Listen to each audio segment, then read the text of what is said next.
But I have to tell you, the number one thing that keeps people from really having what they want financially is not the lack of a plan. It is not the lack of good advice. It is not the lack of possibility. It's not the lack of intelligence. It's not even the lack of capital. It is this unending process that most Americans go through of sabotaging their own financial success. So why do we do this to ourselves? Why is it that right when we start to really make financial progress, we do something stupid, or we stop following through, or we stop practicing the fundamentals we know will lead us to financial abundance? I believe the answer is what we talked about yesterday, and let's review it. Everything we do in our lives, we do for one of two reasons: to either avoid pain or to gain pleasure. If you are sabotaging yourself in any area, and we're going to talk about this again and again, it is simply because you believe at some level of your thinking, subconscious thinking, if not conscious thinking, that this situation that you're getting involved in, the accumulation of additional capital, is going to lead to more pain than pleasure. And again, I know that sounds insane and crazy, but I have to tell you, it's absolutely accurate in any person that I've studied who's been living in financial lack. In addition, many people associate pleasure to having a lack of financial abundance. Because, see, think about it. When people really do well financially and they're around their friends, what happens? Well, I can tell you from experience. When I was really young, I really went for it. 19 years old, had my own company, written up in newspapers and magazines. Wonder Boy, you remember me, right? Ego exploding. Well, sure enough, I was making all this money, about $10,000 a month. I was jazzed.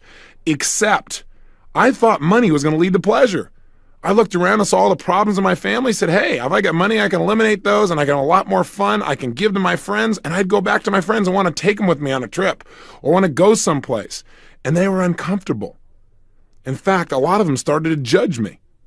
And all of a sudden, some of them treated me harshly, and some of them made excuses. Some of them stopped going out to dinner with me. Some would say, well, I don't have a home like yours. And I said, I don't care. But what began to happen is I began to link that having money didn't mean the pleasure I thought it was going to mean.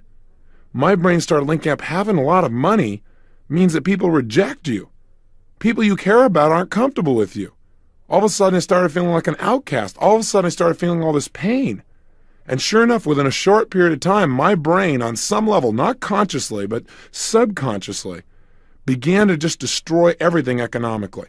And I already told you how I did it. Not showing up for key meetings, right? Treating people harshly, distracting myself through eating food continuously, watching television. All those elements came up to destroy my finances.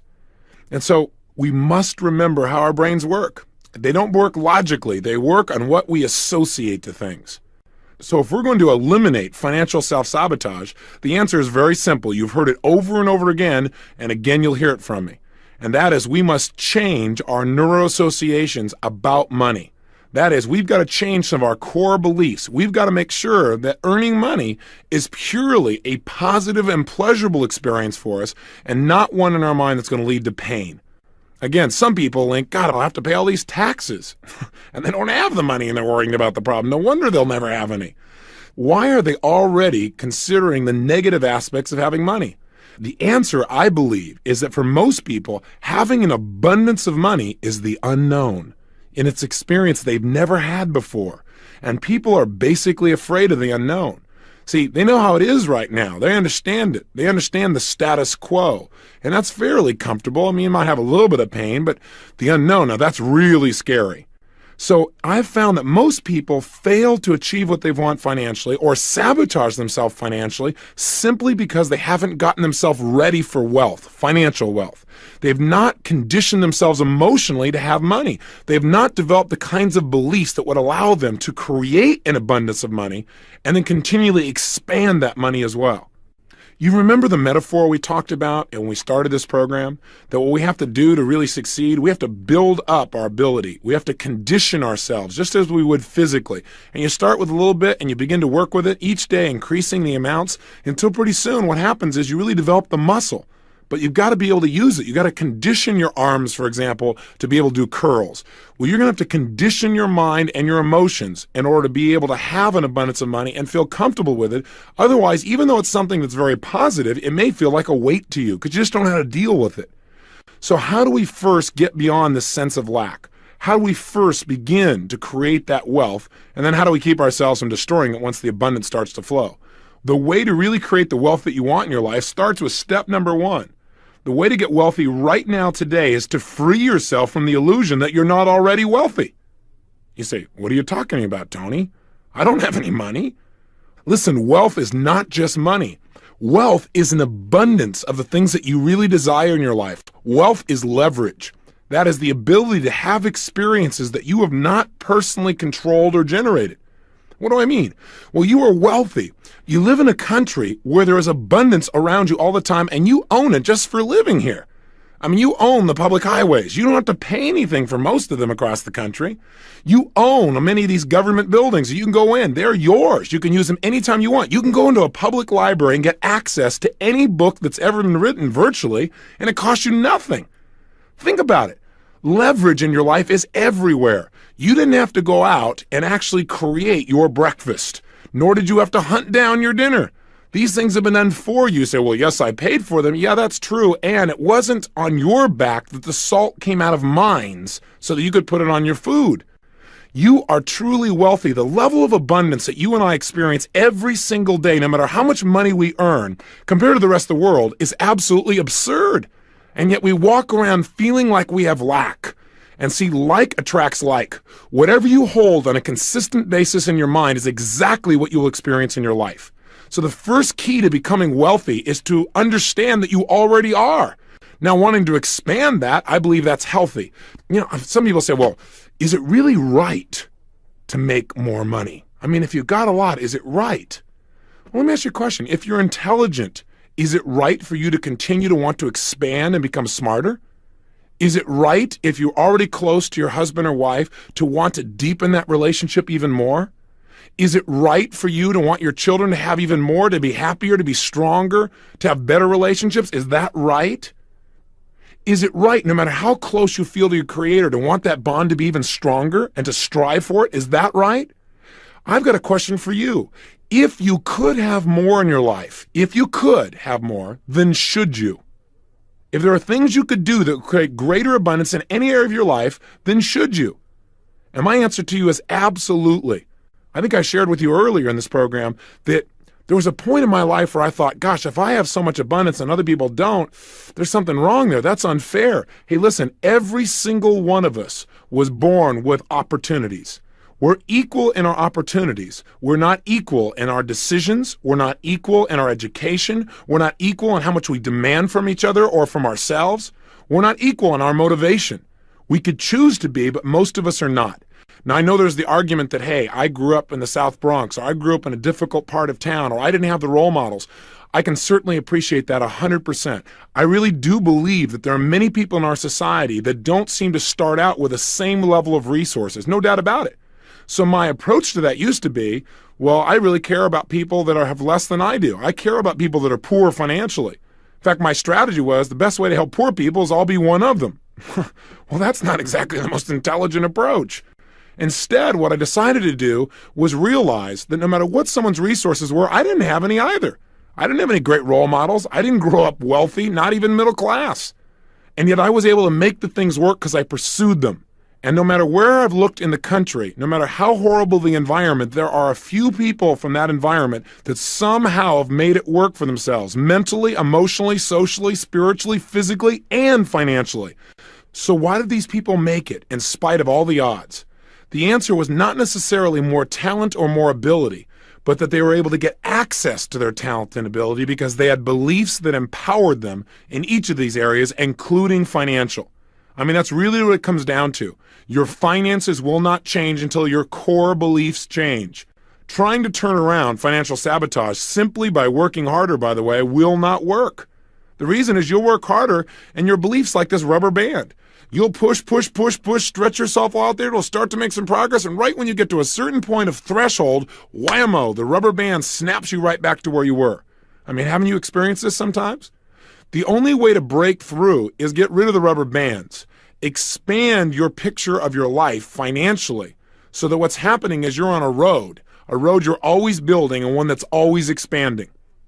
In addition, you must believe that by building your road, what you're also doing is creating a way for others to travel to their dreams as well simultaneously. So since it starts with our own beliefs, we got to remind ourselves what beliefs are. Beliefs are nothing but a feeling of certainty about what something means. So again, if you've got limiting beliefs, it just means you've got beliefs. You have a feeling of certainty that having money is going to be more painful than not having it.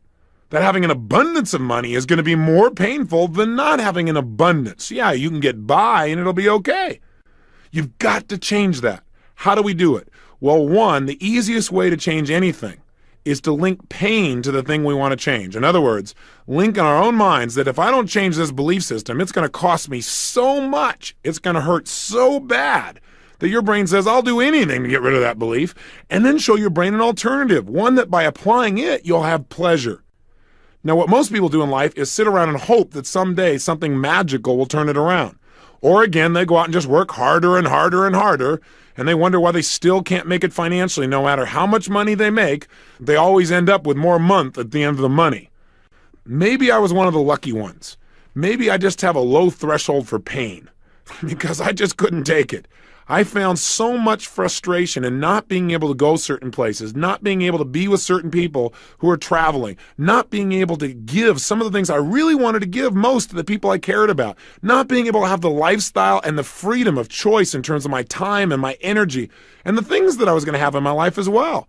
It was so painful, so embarrassing, so frustrating that finally one day I said, I have had it. And that is a great place to get. Get to the place where you've had it, where you've gone through threshold, where you're not willing to do that anymore. But here's the key. When you realize you've got it, know what the reason is. It's because of your beliefs, and you need to go inside and shift them now.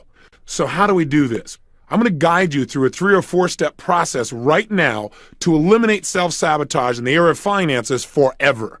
So let's go for it. Get your success journal or pull over the car now. This is the time. As you pull it out, here's what we're going to do. And if you need to, stop the tape and come back to me. You have 30 seconds. Go. Welcome back. I again hope I'm welcoming you back. And you did turn off this thing while you went and got your success journal. You don't want to write on a scrap of piece of paper. Keep that thing with you. Okay, good.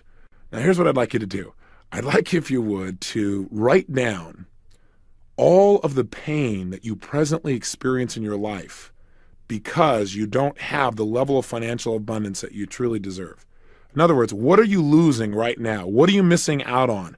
What's it costing in your life not to have financial abundance? In other words, our goal here is to not just be intellectual, but to really get ourselves to experience once and for all a tremendous amount of pain from not having finances. So really go into your gut, go into your core and say, okay, what are things I really want to do or be or share or create or give or make that I cannot do right now because I don't have financial abundance. I've got enough finances to get by, or I've got to, maybe I'm even worse, you're comfortable. That's really a death rattle in terms of finances. But what are some of the things beyond that that you're missing out on? Maybe there's the self-esteem of knowing that you can create as much as you want in an instant. What is it that you're missing out on? I'm going to give you about 2.5 minutes to do this. So please begin now.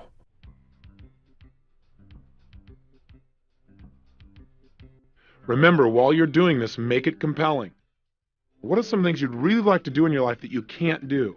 Think about how much pain that could generate if you really focused on that enough. Normally, you don't pay attention. Do you ever have to say, someday, honey, we'll do that? How does that make you feel? Or someday, son, someday, daughter, yeah, I'd really like to do this, but we just can't do it right now. Maybe later, maybe sometime. And yet in your feeling, in your gut, you don't think it'll ever happen. What's some of the pain you experience because you don't have massive financial abundance? What's it costing you in your life? What could you do to develop yourself if you had more money? And you're missing out on it now. What could you do for your favorite foundation or your favorite charity? Would you like to buy something? Is there somebody in your family who's suffering right now financially and you're unable to help them? How does that make you feel to know you don't have the money to help them?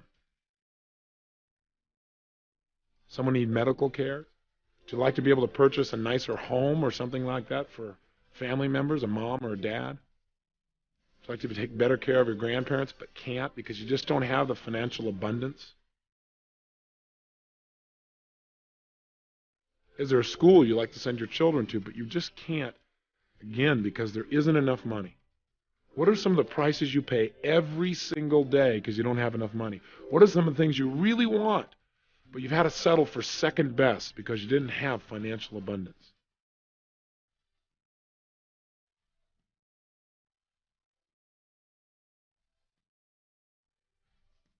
Is there a studio you'd like to build and you can't do that, so you got to go somewhere else?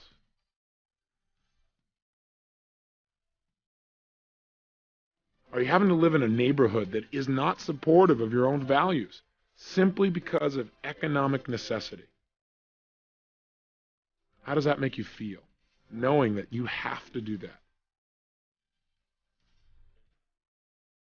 Make sure as you write these down, you really feel the pain. I know that doesn't sound very nice, but the way we change is link pain to something. Get it out on the table.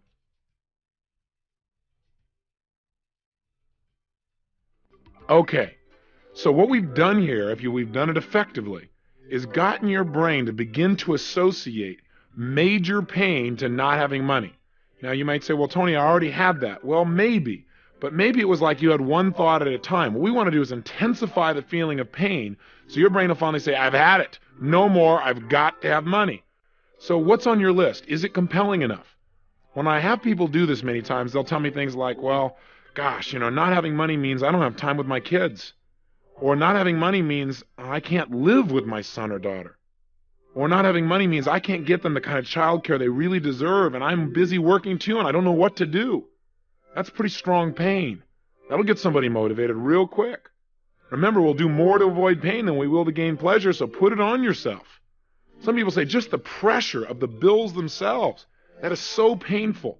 Having people calling you up again and again saying, hey, you got to handle this thing. That does it for some people by itself. Or maybe in this society where 1 out of 2 people end up in divorce, some people are having to support 2 households. And they think about the pain they have in that they can't have the lifestyle they want because they can barely take care of themselves after taking care of somebody else. For other people, it's saying, I can't do it, or I'll do it later, but knowing in their heart that later may never come. That's pain. Or maybe for you, it's just the pain of knowing somebody who really deserves help, and you just can't do it because you don't have the money.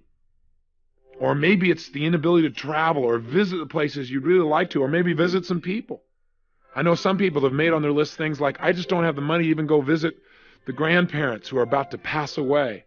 I know I need to be there, but I just can't because I'm busy and I have to keep working, or because I don't have the money to even get there. Again, this is not negative. This is the most positive thing you can do to yourself. Creating pressure on yourself, massive pressure, where not having money hurts, will make your brain want to change. That's the only way you'll get rid of the sabotage. Does that make sense? So let's go to the second stage. The second stage is let's just find out what you think of when you think about money itself. So now I'm going to only give you about 60 seconds. But in these 60 seconds, what I'd like you to do is back in your success journal, just write down anything you think of that you associate to money. If I say to you money or a lot of money, I want you to write down what pops up in your head. Just write down singular words that you associate to money.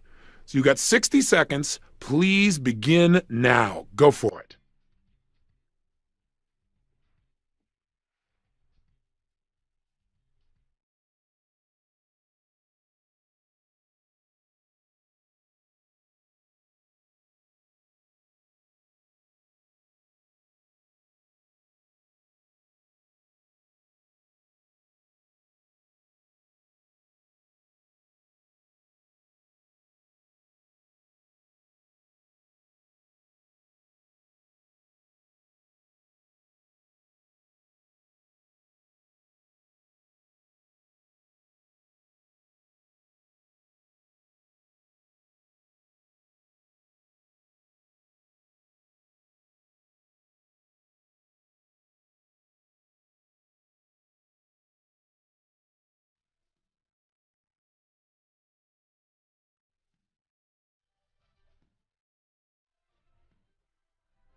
Okay, time.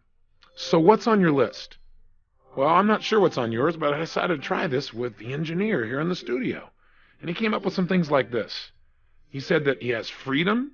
He associates to money time with loved ones, associates to money less stress, less bills, safety, and stress reduction in the form of entertainment.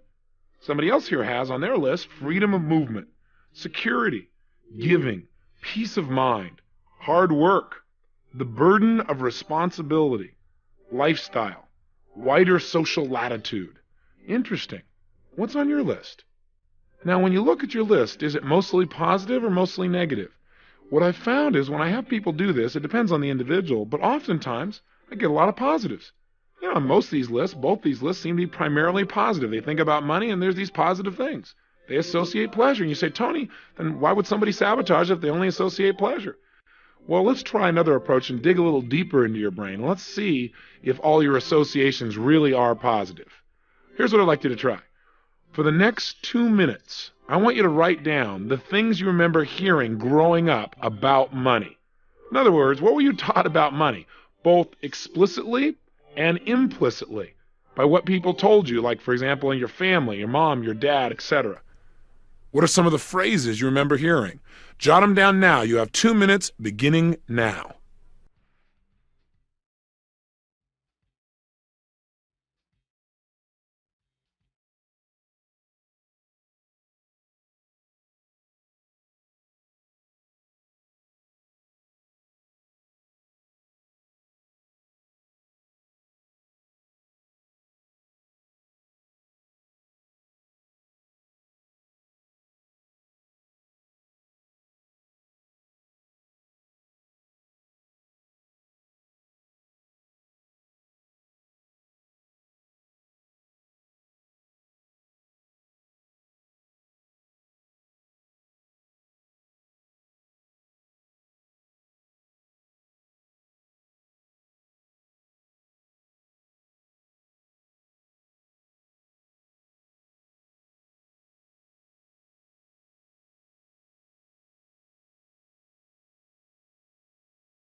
Okay, again, time.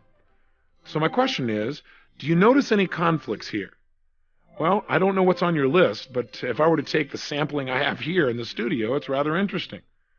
In the beginning here, we have a person's list where they say they associate to money freedom, time with loved ones, less stress, less bills, more safety, stress reduction in the form of entertainment. But what was this person taught growing up? Well, money is the root of all evil. Second thing on their notes, money isn't everything. Person obviously doesn't know where to shop. Third one is no time to enjoy it. Fourth one, notice no time to enjoy it. Time with loved ones, no time to enjoy it. Isn't that an interesting conflict? And we wonder why we sabotage, why we start to move towards, and then all of a sudden think there's going to be pain here and we sabotage ourselves. Here's another sampling. Person whose notes said that they associated money freedom of movement and security and giving and peace of mind and hard work and the burden of responsibility, few negatives there, and lifestyle. This person has money doesn't grow on trees. How's that for conditioning you for abundance? I'm not saying it does, but that's probably not the best frame to hold in your mind on an ongoing basis. Secondly, we can't afford it. Interesting. And that sentence is still probably running through this person's brain. Here's the next one. It costs too much, or it's too expensive. Here's the next thing on this gentleman's list. Take care of pennies, and the dollars will take care of themselves. Now let me ask you a question. How do you feel about taking care of pennies? Does that like really create pleasure for you? You think your brain says, oh man, I'm going to take care of all these pennies so I get a few dollars. Whoa, I highly doubt it. Here's my point. You want to know why people are sabotaging? Check out the massive contradictions here. On the one hand, the person associates to money primarily positive experiences, yet on the other, everything the person was taught growing up is it's going to be painful. Think about that. That's why people experience approach avoidance, where they go out and start to make some money, but only go so far before they limit themselves. Like having a governor on your car. You put your foot on the accelerator, you start going a certain pace, but that's the highest you're going to go. See, that governor is all the things you were taught in the past, those old beliefs. Now, how do we eradicate them? Again, we associate enough pain to them. Think about it. Are you willing to pay the price you wrote down to start with here? The things you're going to miss out on your life in order to keep these measly ideas in your mind that somebody dumped in without realizing the impact maybe years ago. I doubt it. So in essence, what we can do right now, we've got a lot of choices. One way to change your beliefs is use what you already know. Do a Dickens pattern on yourself. Go back to the tape where we did that and just guide yourself right through it. We've begun it already, haven't we? We've got you to begin to associate some major pain if you don't change. But I also need you to do is associate some pleasure to the change. And that part should be pretty easy. All you have to do now, and let's do it, is make a list of all the benefits you would have, all the things you would get in your life, all the ways your life would be absolutely, totally enhanced if money was no longer a question in your life, if you had true financial freedom and financial abundance. I'm going to give you 120 seconds to write down as fast as you can how your life would be greater and better if money was no longer an issue in your life. In other words, what would be all the additional benefits? How would your life be greater? How would your life be better immediately if right now you handled the financial issue? You have 120 seconds. Write it down now.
All right, time again. Now, take a good look at your list. This should be a whole list of things that as you think about them, imagine if all of these things you wrote down were actually part of your regular daily reality. How would that make you feel? See, our whole goal is to get ourselves now to link major pleasure to financial abundance. Not financial sufficiency, but financial abundance. We want to link major pleasure to that and pain to not having it. So how did you do? Did your list really produce the result? I figured as long as we're doing this, if I'd use the people here in the studio as an example. So let me show you what they've got. They've got, gosh, if I had all this additional financial abundance, I'd have my credit cards paid off. That would make me feel great. My car would be paid off. I'd go to the theater more. I'd go to movies. I'd go to cultural events. As a result, I'd be informed. I'd feel relaxed. I'd feel cultured.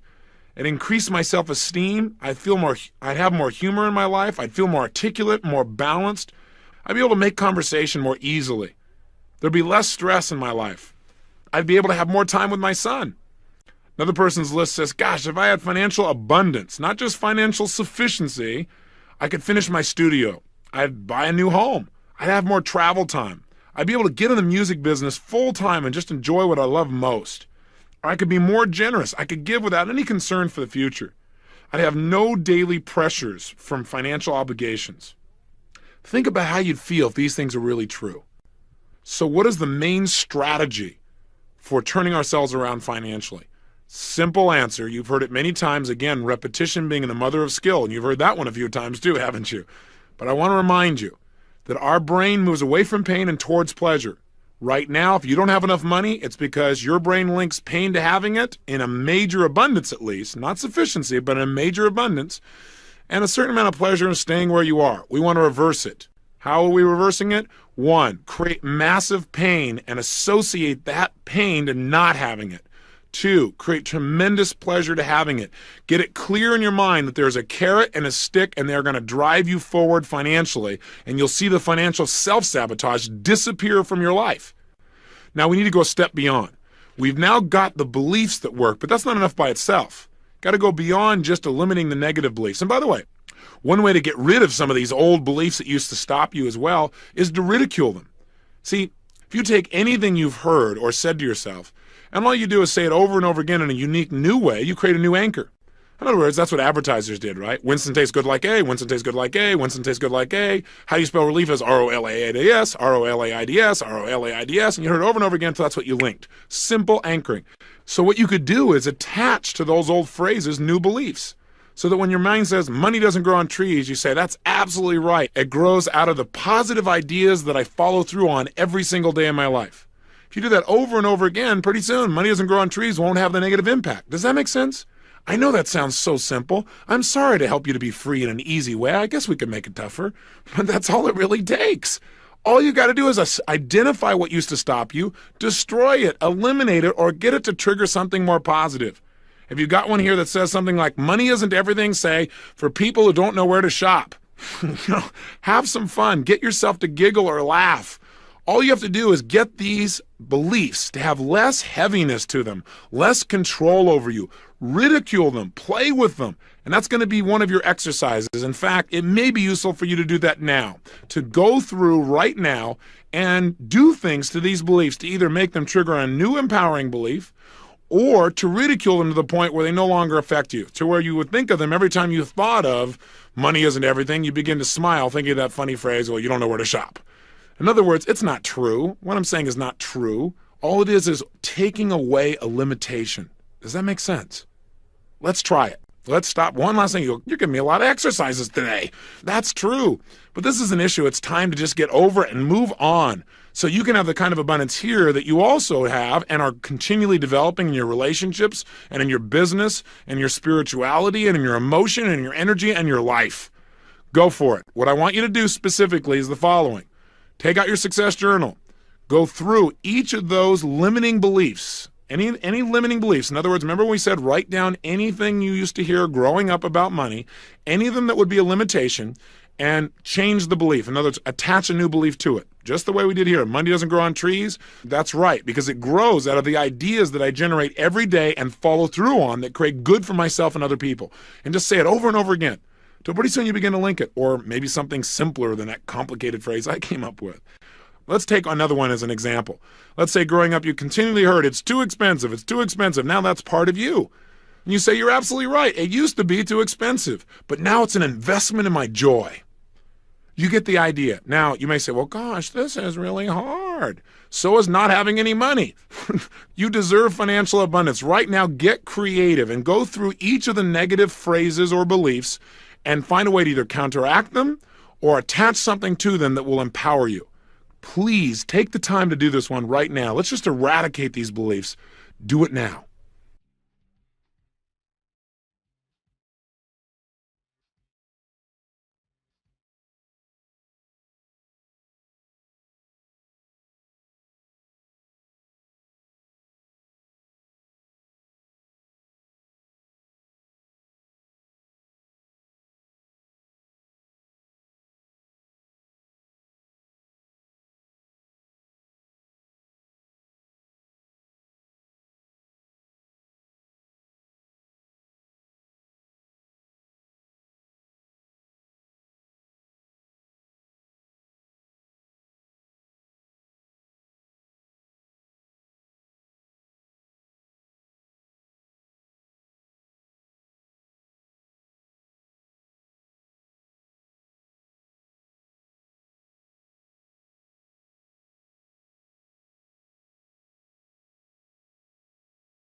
Okay, time is up. So let's continue here with the people in the studio and see how they've done. This gentleman's list used to say money is the root of all evil. Now it says, in the wrong hands, money is the root of all evil, but I am a responsible and sensitive person. Very nice. Next one is, money isn't everything, but added to my other qualities, it'll do a lot of good for me and those I really care about. Fabulous. Here's another example. Money doesn't grow on trees, but it grows out of my acting on my creative ideas. I can't afford it. We can't afford not to expand our financial resources and share them with others as well. Take care of the pennies and the dollars will take care of themselves. If I take care of the pennies, my focus is way too narrow. If I take care of the opportunities that exist around me right now and give great service, the dollars will multiply massively. I have no time to enjoy money. I have had no time to enjoy money in the past, but I'm now learning to delegate and I'm working smarter every day. These are fabulous examples. That's what you need to do for yourself as well. Free yourself from your old beliefs. Finally, on today's lesson, let's take a look at what are some of the specific empowering beliefs that you might want to add to your repertoire. Now, not just to get beyond financial self-sabotage, but to really ensure financial freedom. Here are a few of the beliefs that I've modeled from people that are extremely successful financially, and some of my own that have really assisted me as well. Number one, money is nothing but a measure of the value that I create for other people. The more I give to others, the more money I receive on an ongoing and consistent basis. Number two, my belief is in order to become wealthy, I need only two things. One, every single day, live in an attitude of gratitude. That is, feel incredibly grateful for the wealth that I already have in my life, in my friends, in my family, and the environment and where I live, and my work, and everything around me. See a sense of possibility and feel the abundance that is my life. That will create more wealth without me doing anything else. Like attracts like, water seeks its own level. You've heard these phrases, burnt out as they may be over and over again, but they are true. In addition, if you truly want to be wealthy, learn to consistently focus on how to give much more to others than you expect back. And by the way, it's impossible. The more you give, the more you're going to receive. Now you might say, well, Tony, this doesn't work for me. I tried it with John Smith. You know what I did? I gave. He gave me nothing. Well, guess what? See, it doesn't always come back from the person you gave it to. Sometimes they just take. You're right. I have no argument with that. But I'll tell you something, you got to open your eyes. You got to start paying attention because it's coming back to you from somebody else somewhere. And if it hasn't already, it's on its way. You got to trust and you got to know that that's true. By living with those kinds of beliefs, you will attract the kind of wealth that you deserve. How do you make certain that you develop in your life? Besides eliminating the sabotage, you do what we talked about in the 7 wealth wounds. An abbreviated look of that might look something like this. 1, decide exactly what you want financially in terms of abundance. Remember we talked about developing a number that was going to be a must for you. Not financial sufficiency, but true financial abundance. More than enough. Avalanches of abundance. That's what we're talking about. Make a decision. Because you got to remember, whatever you focus on consistently, you will get. So if you're always focusing on getting by or how to pay your bills, that's what you get. If you focus on massive abundance, that's what you'll have too. And as long as, in your mind now, having massive abundance is something good. Having massive abundance is not negative, it's not guilt, it's not problems, it's not pain. It is pleasure to be and do and create at the level that you are as a spiritual and successful human being. 2, daily condition your mind for wealth, so that your brain is looking for opportunities to succeed financially. Remember the metaphor we talked about when we talked about setting goals, where you buy a car, you buy a particular outfit, and once you have it, all of a sudden, everywhere, you start noticing everybody who has that car, noticing that outfit. Well, there's a part of your brain called the reticular activating system. It's the part of your brain that determines what you pay attention to. You recall earlier we said that human beings are deletion creatures, that we don't pay attention to most of what's going on around us. We only pay attention to a small band of our experience. Our goals, our mental conditioning tells the RAS, the reticular activating system, what to pay attention to. The RAS is like a policeman.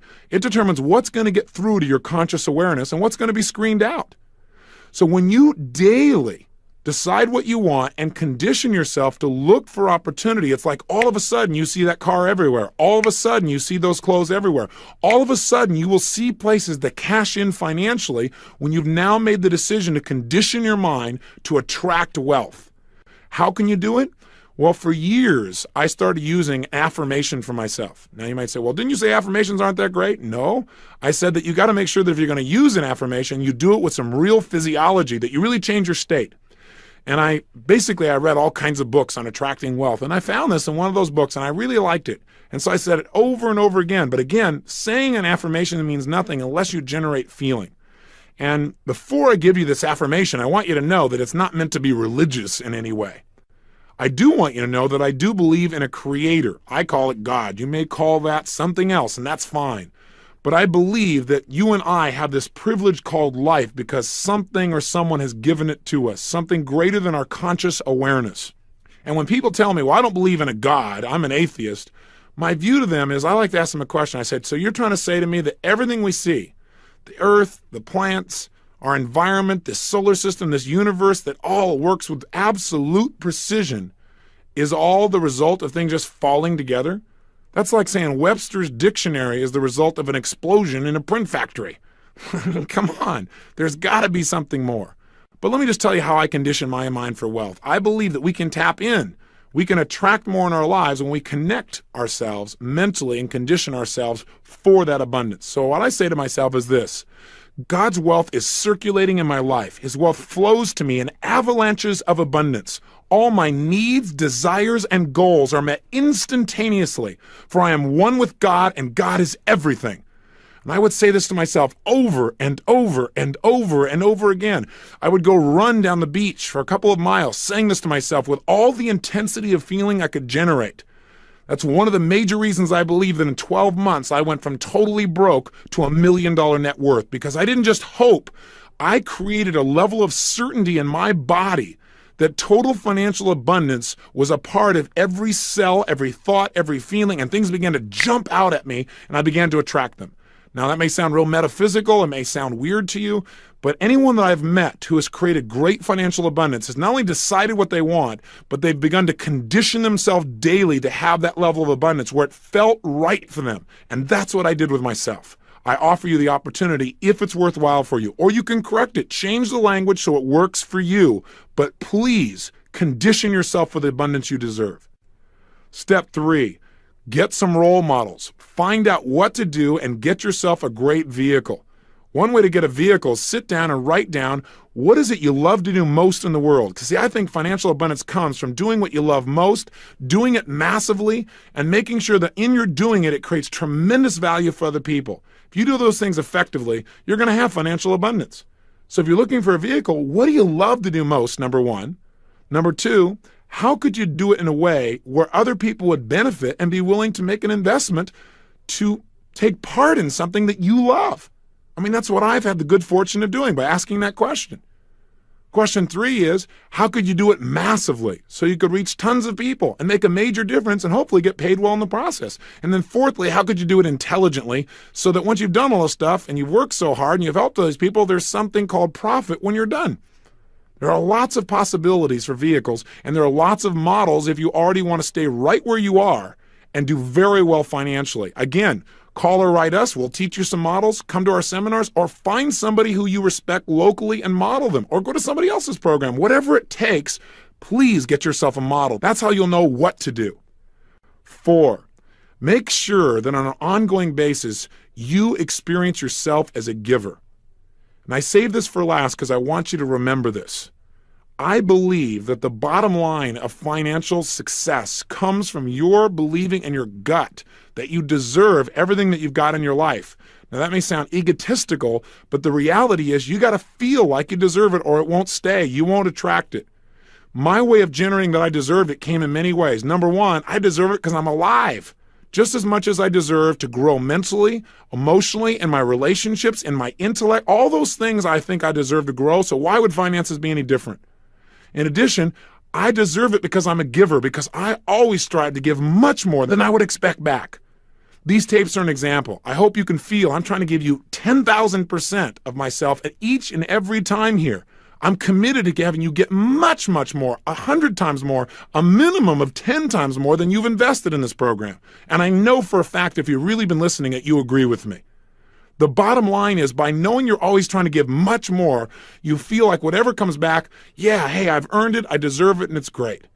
Now, some people might say, well, you shouldn't have to earn it, you should just accept it. Well, that's a great strategy too if that works for you. Do whatever works, but make sure that you give.